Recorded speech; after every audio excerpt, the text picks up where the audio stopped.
Magandang araw sa atin lahat mga kababayan. Dito na naman tayo sa another episode ng ating vlogs, Badong Rattles po. Pag-uusapan natin, ito po, no, yung pong droga ayon dito kay Marbil. Bakit? No? Question po natin, no? Sa matagal na panahon, maliit pa lang po akong bata. Ganto pa lang ako kaliit. Wala pa po yung mga shabu. Iba pa po yung mga alam natin droga noon, no?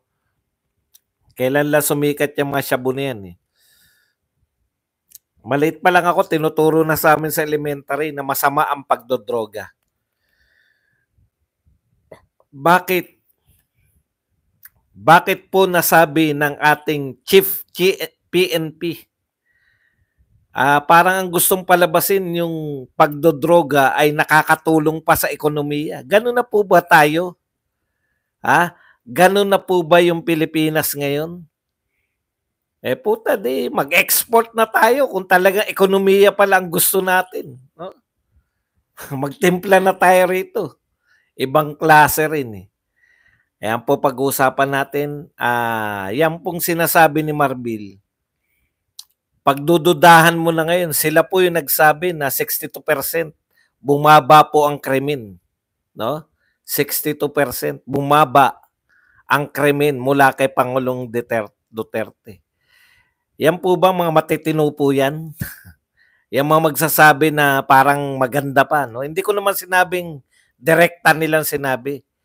Pero yung pinangangatwiranan mo, yung kabutihang dulot ng droga, grabe. Ibang-iba na po talaga. May dalawa na po tayong katotohanan sa Pilipinas. Yung katotohanan po na sinasabi, nahalata na natin yan, matagal na, di ba? Iisa-isain po natin yan.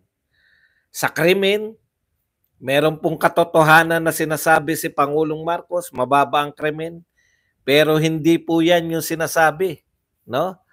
Ng mamamayang Pilipino, saksi kayo. Ako, nasaksihan ko po, hindi po mangyayari kay Duterte na dun titira sa sari-sari store yung adik. Wala nang takot ngayon, no? Doon na tumitira, pinauwi ng asawa. Umuwi ka na. Dito ka pa nagaganyan. Parang normalidad lang eh. Meron din pong mga dalawang katotohanan sa survey. Saan ka nakakita? Parehong survey. Parehong third quarter. Yung Pulse Asia. At saka yung isa nagsabi, kolelat si BP Sara. Yung isa nagsasabi, pinakamataas si BP Sara. Putya, lahat po yan, kahirapan, flood control, etc. Yan po mga pag-uusapan natin, pero bago yan, kung bago ka pa lang dito sa ating channel, mag-subscribe ka na. Dahil ito lang ang tayong channel na may kinikilingan, may pinapanigan, una sa balita, huli sa impormasyon, kaya ano pang hinihintay nyo? Pindot na, okay. Alam nyo po, sa dami po ng AI na naglipana, no? Sabi nga natin, okay na yung huli tayo sa balita. Pero ito po, totoo po to. Totoo pala yung pinakita natin kanina. Yan po ay bahagi ng interview ni General Marbil, Chief PNP. No? Pinakamataas na pinuno ng PNP. Marami po siyang pinag-usapan doon tulad po ng krimen, bumababang krimen. Kasi alam niyo sa totoo lang, napaka-insecure. Opo, interview niya kay Pinky Web. Napaka-insecure po ng gobyernong ito sa nagdaang gobyerno, no? Bakit po tuwing kayo ay tuwing po kayong may magandang balita, kinakailangan nyo pa pong balikan yung gobyerno ni Pangulong Duterte at ikumpara. Kaya tuloy yung mga tao nagre-rebellion eh. Imbis na tanggapin namin, di ba? Sa totoo lang po, bakit po nagdududa kami sa mga sinasabi niyong datos? Kasi lagi po ninyong kinukumpara na mas maganda yung pamamalakad ngayon kaysa noon. Hindi ko po maintindihan kung bakit lahat ng tao sa gobyerno ngayon sip-sip. Sip-sip kay Marcos, sip-sip kay Martin, sip-sip kung sino pan sinisip-sipan ng mga... Hindi ba kayo makapagtrabaho lang ng maayos lahat? Hindi ba kami matutuwa kung bumababa yung krimen? Maaasar po kami at kukwestiyonin po namin, no? Kaya po nako-question yung datos ninyo kasi sasabihin ninyo, wala naman kami pakialam, sinabi nyo, bumababa ang krimen, ay salamat, bumababa ang krimen. Ibig sabihin, nagtatrabaho yung mga pulis. Masama po ba yun? Hindi po. Tatanggapin namin yan dahil pag sinabi nyong bumababa ang krimen, putya, maraming salamat sa mga kapulisan. Nagtatrabaho kayo. Bumababa ang krimen. Pero once na kinumpara nyo na, sasabihin na, sinabi ni Marbil to dito sa report, na mas maganda daw yung palakad nila ngayon sa PNP kaysa yung palakad nung nagdaang administrasyon. Eh puta, dyan na kukwestiyonin ng tao kung totoo ba yung pinagsasabi nyo. Alam nyo po, never namin naringgan si Pangulong Duterte na nag-report ang PNP. Mababa po ang krimen ngayon. Hindi po katulad nung panahon ni Aquino na ganito po. Puta, wala pong ganun. Trabaho lang ng trabaho. Bakit po napaka-insecure ninyo? Yun yung tanong ko eh. Bakit tong gobyernong to insecure na insecure sa mga achievement ng nagdaang gobyerno? Wala naman sana kayong problema. All you have to do is to follow. Di ba? All you have to do is to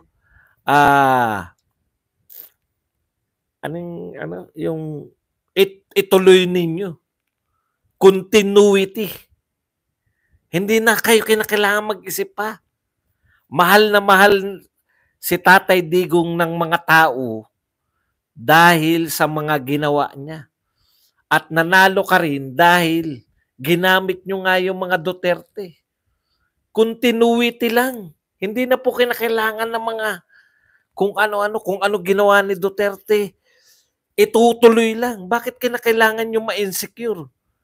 Eh samantalang nanalo ka, paalala lang natin, nanalo si BBM, ang dala-dala nila, unity and continuity. Itutuloy namin ang mga ginawa ni Duterte. Kung hindi ka naniniwala sa ginawa ni Duterte, dapat hindi mo sinabi, dapat hindi mo kinuha yung anak niya. The fact na niligawan ninyo yung anak niyang si Sara Duterte, naniniwala kayo na very popular si Pangulong Duterte. At kaya po siya popular dahil po sa kanyang mga isinagawa. Hindi po pwede na popular ka mula simula hanggang katapusan. Si Erap, very popular nung nagsimula. Hindi tumagal. Naubos yung popularidad. Nag-people power to pa nga eh. Natanggal pa nga sa pwesto eh. Di ba? Si Pangulong Duterte po, mula nagsimula, mas popular pa nga siya nung nagtapos eh. Mas popular pa siya. Umakyat pa yung popularity niya. Siya lang yata yung tanging presidente na nung natapos ng panunukulan, mas popular pa kaysa nung nagsimula. Ano ibig sabihin yan? Ano ipinahihiwatig niyan? Gusto ng mga tao ang kanyang mga ginawa. Ngayon, magre-report kayo, eto lang naman yan eh. Tinanong si Marbil, di ba? Oh, ano masasabi nyo? Sabi ni Pangulong Duterte, pilinay pa yung sa Senate hearing. Bumabalik na ngayon. Bumabalik na ngayon yung mga krimen dulot ng droga. Rape yung mga bata, Yan yung hinalimbawa ni Tatay Digong. Yung mga krimen na yan ay dulot yan ng droga. Mag-segue lang tayo ng konti. Etong Dan Fernandez na to, pambuwisit, no? Alalahanin daw natin ngayong Semana Santa, ay hindi pala Semana Santa, Undas, no? All Saints Day. Yung mga nabiktima ng war on drugs. Alam niyo po, bakit hindi natin alalahanin yung mga biktima ng mga adik? Yun po, walang kalaban-laban yung mga bata na ni-rape. Mga pinagtripan. Parang yung ano, no? Parang sa kanila yung inaping sektor yung ano eh. Parang inaaping sektor eh.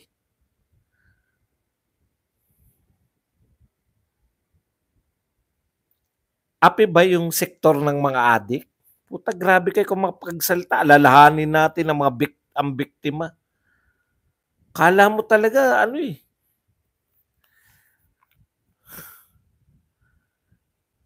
Paano po yung mga biktima ng mga adik? Wala lang.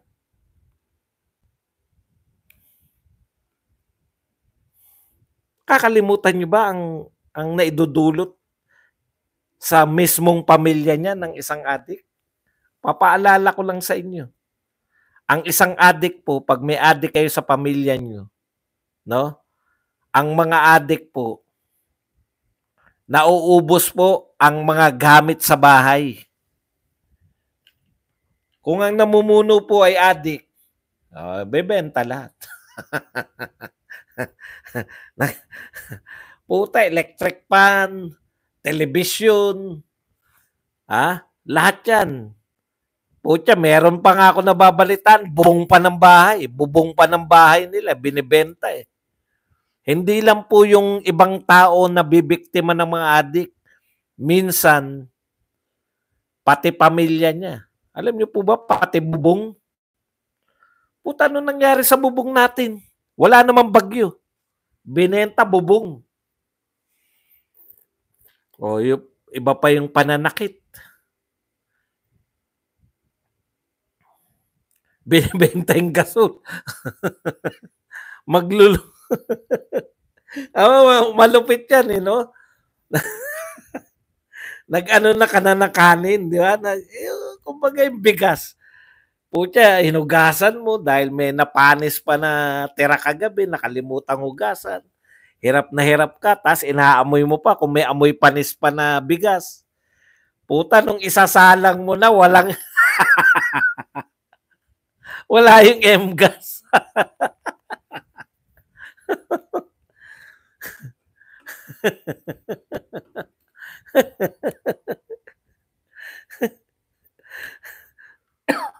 Lahat po talaga mabebenta kasi hindi magtatrabaho dahil po sino tatanggap. Kaya tama po si Tatay Digong. May isa lang sa pamilya nyo na addict. Laking problema. Yung M-gas mismo. Narin yung kalan eh, diba? Narin yung kalan eh. Wala namang bibili, mas mahal yung M-gas eh. Nagugas ng kaldero. Inis-is. Punta isasalang.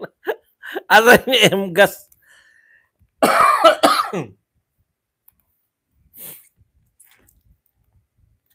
Aktor na si, anong pangalan? John Wayne Sase. Nakita ko magandang lalaki, kahawig ni, ni Patrick. Di ba? Kahawig ni Patrick eh. Biruin niyo yun.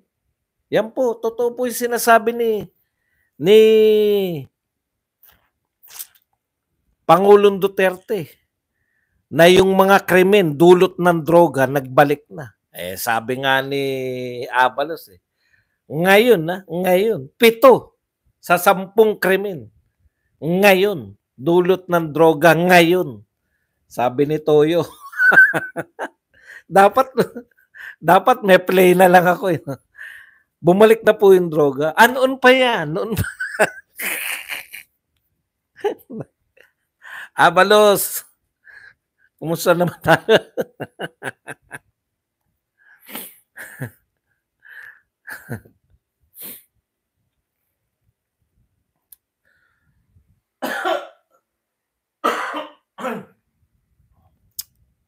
Wag niyo pong alam niyo, comprehensive. Comprehensive po yung war on drugs, eh, hanggang barangay level. Nakikipagtulungan yung mga barangay captain.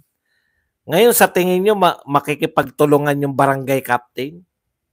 Eh may utos yung pangulo na bloodless. May narinig na ba kayo na nabaril, napatay sa ano, droga? Hindi po tanga yung mga pulis natin. May utos na nga yung pangulo na kinakailangan bloodless, eh. Pag nakabaril kayo, yari kayo, may kaso kayo. Baliktad ngayon, eh, protektado. Okay.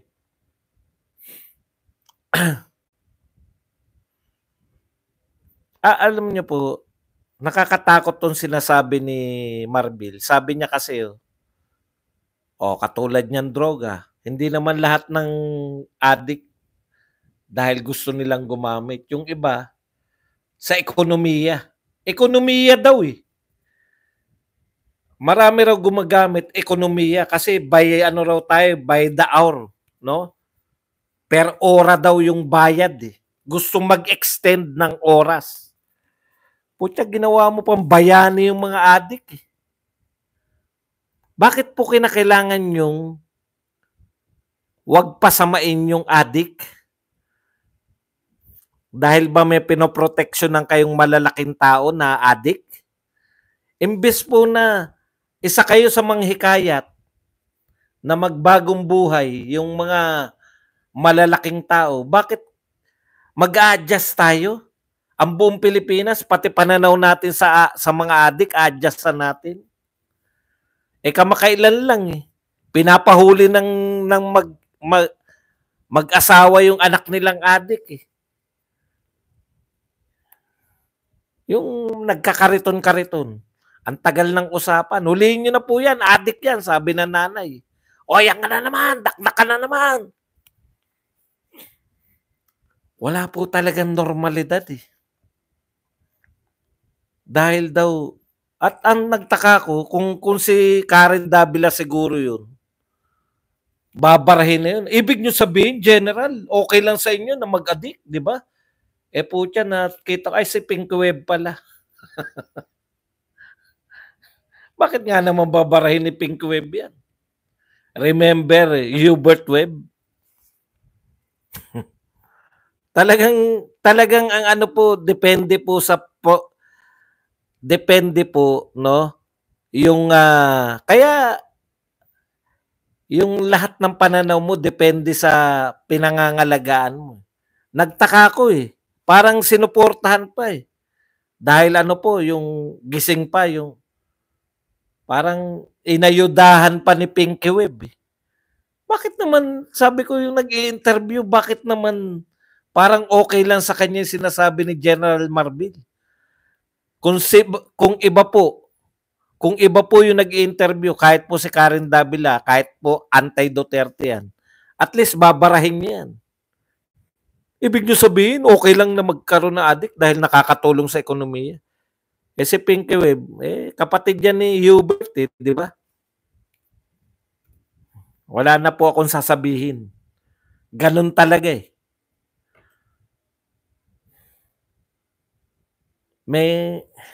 Ewan ko. Ano na po nangyayari sa bayan namin? Kayo na lang po pag-asa namin. Hindi ko maintindihan talaga. Pati yung Chief PNP, imbis na ikundina natin yung mga addictionist, ano yung papatanggap natin? Wait until the end of the term of BBM. Tignan nyo po kung gaano nakataas yung krimen. Kung ganyan po, putya, swerte nyo. Etong first 2 years na to. Swerte nyo. Dahil na-neutralize pa ni Pangulong Duterte yung mga kriminalidad, yung mga kriminal. Ngayon po, titignan natin sa susunod na mga taon. Ngayong alam na ng mga adik na protektado ka. Hindi. Nananawagan ang lahat. Kawawa ang mga biktima ng war on drugs. Kawawa ang biktima ng war on drugs. Grabe talaga. Okay. Insecure sila. Hindi nyo na po mababago yung sitwasyon ng nakaraan. Kung may maipagmamalaki po kayo, ipagmalaki nyo lang. Kaya nabubwisit yung mga tao. Ipagmamalaki nyo lang yung bumaba yung krimen. Nagiging questionable tuloy sa amin. Ibig nyo sabihin, mas maganda ang kriminalidad ngayon kaysa noong panahon ni Duterte? Walang adik no na humahara-hara. Wala pong sigang adik na nasa kanto noong panahon ni Duterte. Nagtatago o bagong buhay. Ayaw nilang matulad sa wag tularan. Hindi ko po sinasabing yan ang epekto ng war on drugs, yung wag tularan. Nakita na nga natin yung asawa ni Cristina Gonzales. Biktima ng wag tularan. Na hindi po pulis, kung hindi mga ninja cops. Lahat na ngayon na nagsasabi, interviewin. Harap-harapan na po ang pagbebenta na naman ng droga. Kung harap-harapan na po yung pagbebenta ng droga na naman, harap-harapan na naman yung krimen yan na nawala na nung panahon ni Duterte. Kaya po, dalawa yung katotohanan natin. Dito sa Pilipinas ngayon, dalawa katotohanan. Isang katotohanan ni Marcos at isang katotohanan na nararamdaman natin. Yung katotohanan na sinasabi ng mga Marcos na mababa ang krimen, pero yung nakikita natin, hindi yan yung katotohanan. Kap Elsar, thank you very much sa 125. Boss, pasuyo pa jacket kay Migs Duhina. O Migs Duhina, may nag-sponsor sa'yo. Saan ba si Migs Duhina? Pag anuhin mo, wala hindi nag-comment. Mag-comment ka mo si Migs Duhina. Mahirapan tayo, titigil ako, mahirap maghanap Ayun. Si Migs Duhina ay in-sponsor ni Kap Elsar. Tindi Sponsor. Okay. Krimen. Kaya lang naman kami pumapalag sa report ninyo ng krimen kasi kinumpara nyo pa si Pangulong Duterte. Iba pa, survey. Biruin nyo, dati po halos hindi nagkakalayo yung mga survey. Pero ngayong panahon na to, putan layo po Dati leading si BP Sara sa lahat ng survey. Ngayon po, ang layo po Sa Pulse Asia na hindi ibinabalita ng mga media. Oy, mahiya naman kayo, media. Talagang alam na alam nyo kung kanino kumampi yung media. Kaya po ito, tanggapin po natin yan ng katotohanan. Dalawa po ang katotohanan na umiiral sa Pilipinas.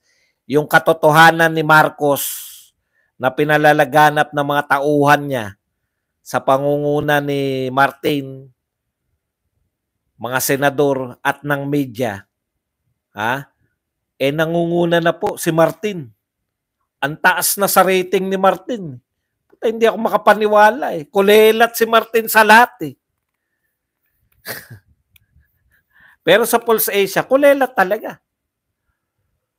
Ang nangunguna sa Pulse Asia, yung 4 lang kasi yung isa hindi po sinasama ng Pulse Asia Sa Octa Arts kasama Dalawa lang po, kukumpara natin. Ito po yung dalawang katotohanan sa Pilipinas. Isang katotohanan ni Marcos at isang katotohanan ng taong bayan. Rating ng mga survey. Octa Arts na ngayon lang sumulpot, wala pa pong 10 taon, Ibig sabihin, alam nyo na ngayon kung para kanino yung octa-arts na yan. O, ano sabi? Nangunguna na si Marcos at si Martin. Lumalayo na po. Naiiwan na si BP Sara. Inunti-unti. Kada magsasarvey, bumababa si Sara. Kada magsasarvey, tumataas naman si Martin tsaka si Bongbong. Galing po tayo sa kapalpakan, no? Hindi, nagkamot ng ulo. Hindi mailigtas yung mga nasa bubong. Nagkamot. Anong gagawin natin? Tapos tumaas. Puta. Katarantaduan ng rating na yun eh. Pero yung isang rating, Pulse Asia. Yung kulelat sa octa-arts, number 1 sa Pulse Asia. Dalawa kasi ang katotohanan sa Pilipinas. Yung pinalalaganap ng media at ni Marcos at saka yung totoong katotohanan. Oh, survey, krimen. Sabi ni Duterte, balik na ang krimen, dulot ng droga. Laganap na yung mga nire-rape na bata. Di ba? Meron po isang taga-France ba? Merong sikat na sikat yan na balita ngayon. Hinuli po sa France dahil nag-subscribe. Putya, online pala. Naka-live na nire-rape yung bata natin. Naku, yari na naman ako sa YouTube nito.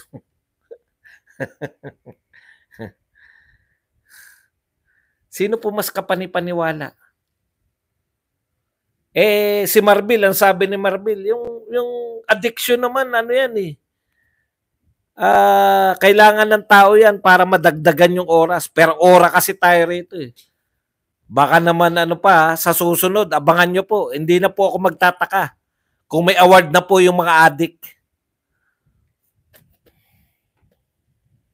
Kahirapan. Tignan nyo, dalawa po ang kahulugan ng kahirapan. Di ba? Sa BBM administration,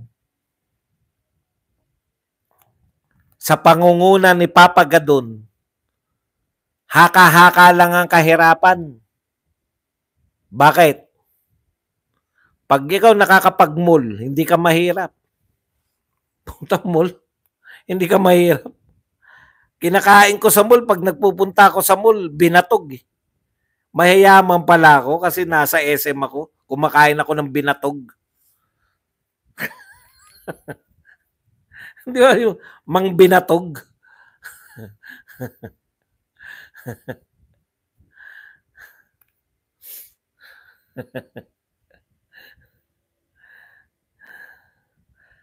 Tapos, nabawasan daw po, ang laki daw po ng binawas ng kahirapan. Nung tinignan mo, puta, kaya pala nabawasan, 64 pesos na kinakain mo sa isang araw, hindi ka na mahirap. Don Kit, thank you very much sa 2 pounds. Ayan, Don Kit. Gawin nating moderator si Don Kit. Yung mga bagong moderator po, hindi po yan hindi po kayo ginagawang moderator para kayo maging siga at maging magtanggal na magtanggal. Pagkilala lang po yan sa inyong mga Okay. 64 pesos, hindi ka na mahirap eh. Yan ang ayon sa kay Marcos at kay Gadon. Pero ang katotohanan po, mahirap ka pa rin. SWS po. Tignan niyo yung pagkakaiba ng Yung pagkakaiba po talaga ng totoong mga survey. Ano sabi po ng SWS sa survey nila? Dumadami po ang nagugutom sa Pilipinas. Dumadami ang nagugutom. Kay Marcos, sa katotohanan ni Marcos, umuunti ang mahihirap. Pero ang katotohanan, dumadami po ang nagugutom. O crime rate po, Numbeo, tayo po ang pinaka-worst city pagdating sa crime. Pinakamataas na crime sa buong Southeast Asia. Pilipinas. Kita nyo? Dalawa eh. Dalawang katotohanan eh. Bahala na kayong mamili kung sinong katotohanan paniniwalaan nyo. Pero, pag...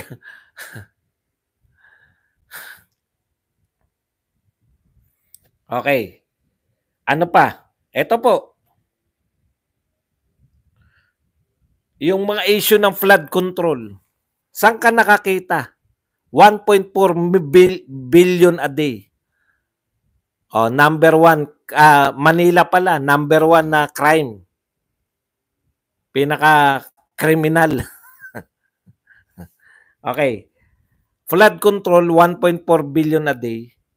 Saan ka po nakakita? Nagbabudget ka na 1.4 billion a day. Pero okay lang pong binabaha. Hindi nagagalit eh. Nagkakamot lang ng ulo eh. Na hindi po tinatanong, saan napupunta yung binabudget natin na 1.4 billion a day? Baka napunta sa mga bagong helicopter at kung ano-ano pang bagong sasakyan. Flood control, 1.4 billion tapos may baha pa rin, normal lang, okay lang. Saan ka nakakita?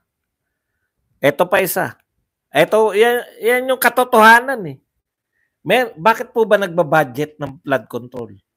Simple lang yan eh. Kahit hindi ka po nag-aral, flood control para makontrol yung baha. Ibig sabihin, kung may baha pa rin at may budget ka sa flood control, palpak yung flood control project. Wala po, kakamutan lang tayo ng ulo. Anong gagawin natin? May baha. Yun po yung nakakaasar eh. Tapos, okay lang yan. May budget pa rin tayo. Sa 2024, may budget pa rin tayo. Pinagmalaki mo, 50,000. Yung tapos na yun, ha? Tapos na. 2024, ayon po sa mga congressman, may another 50,000 na naman. 100,000 na next year. Ang ibabalita ni BBM sa kanya zona, 100,000 na yung flood control project. 100,000? Nasaan yun? Okay lang yun. Kasi ang katotohanan, ayon sa gobyernong ito, ang flood control, project lang yan. Hindi yan nakakabawas ng baha. Putya, bakit tayo nagpupundo? 90 billion, PhilHealth. Pa-transfer. Grabe ang mga katotohanan natin.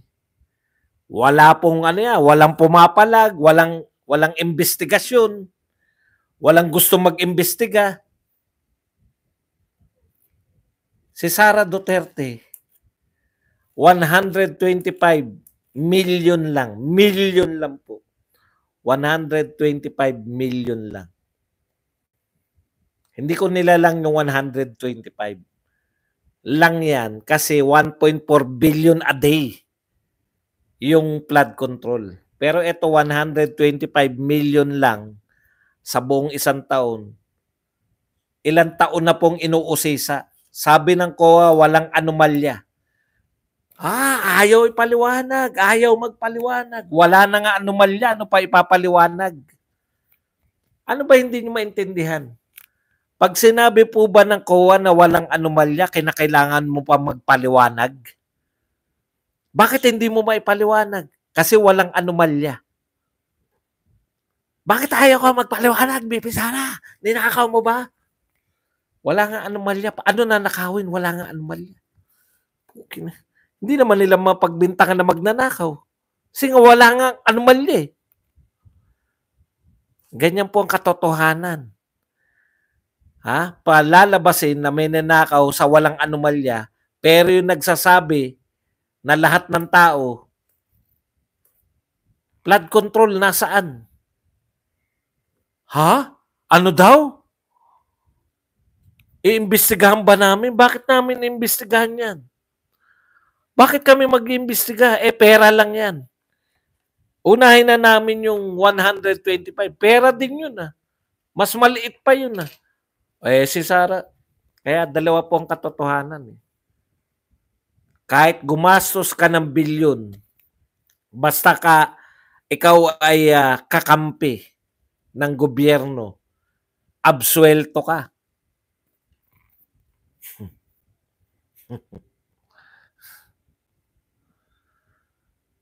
Pero kahit walang anomalya, basta si BP Sara ka o Duterte apelyido mo, yari ka.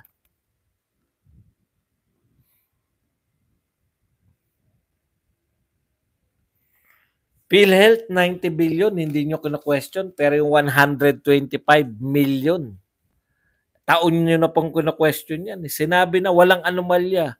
Sige pa rin. Alam niyo po ba nanghingi sila ng audit ng COA?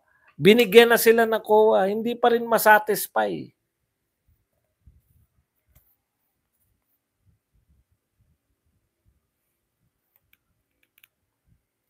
Okay. Yan lang po ang ating topic. Basta po, ganito po ang Pilipinas ngayon. Dalawa ang katotohanan. Yung sinasabi ni Marcos at ng media, yan po ang isang katotohanan. Yung nararamdaman ninyo, nakikita, naaamoy, yan po yung tunay na katotohanan. Lugi tayo kasi big budget yung media. Tayo, tiyaga-tiyaga lang. Pakalat-pakalat lang tayo sa mga vlogger. Yan po ang ating topic. Pwede na kayo magtanong, pwede po kayo magbigay ng reaction.